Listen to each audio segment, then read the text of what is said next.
অবরুদ্ধ গাজায় নিকট অতীতে এত তীব্র হামলা দেখা যায়নি। প্রত্যক্ষদর্শীরা বলছেন গতকাল ছিল কয়েক সপ্তাহের মধ্যে সবচেয়ে ভয়াবহ রাত। ইসরায়েলের প্রধানমন্ত্রী বেনিয়ামিন নেতানিয়াহুর নতুন ও সম্প্রসারিত হামলার ঘোষণা দেওয়ার কয়েক ঘণ্টা পরই গাজায় বৃষ্টির মতো বোমাবর্ষণ শুরু হয়েছে।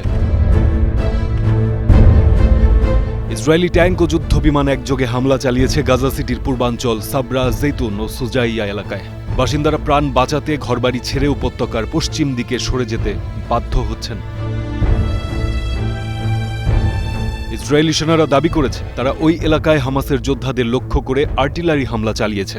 যদিও নতুন অনুমোদিত অভিযানের অংশ হিসেবে শহরের গভীরে প্রবেশের কোনো ইঙ্গিত নেই, তারপরও ইসরায়েলি সেনারা শহরের আরও ভেতরে আরও তীব্র হামলার প্রস্তুতি নিচ্ছে এমন শঙ্কা গাজাবাসীর। বর্তমানে উত্তরাঞ্চল থেকে বাস্তুচ্যুত হওয়া প্রায় 10 লাখ মানুষ এই গাজা সিটিতে আশ্রয় নিয়েছেন।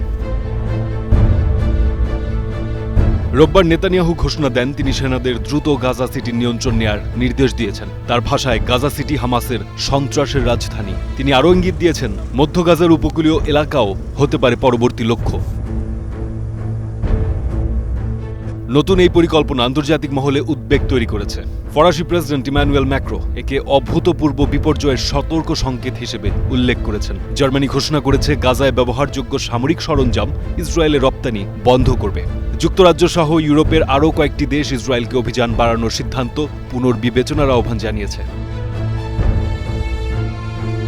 এদিকে গাজার স্বাস্থ্য মন্ত্রণালয় জানিয়েছে গত 24 ঘণ্টায় অনাহারে আরও 5 জনের মৃত্যু হয়েছে। যুদ্ধ শুরুর পর থেকে অনাহারে প্রাণহানির সংখ্যা দাঁড়িয়েছে 222 জনে, যার মধ্যে 101 জনই শিশু। যদিও ইসরায়েলের দাবি তারা গাজায় ত্রাণের প্রবেশ বাড়িয়েছে, তবে জাতিসংঘ ও ফিলিস্তিনি কর্মকর্তারা বলছেন এই সহায়তা প্রয়োজনের তুলনায় অতি নগণ্য।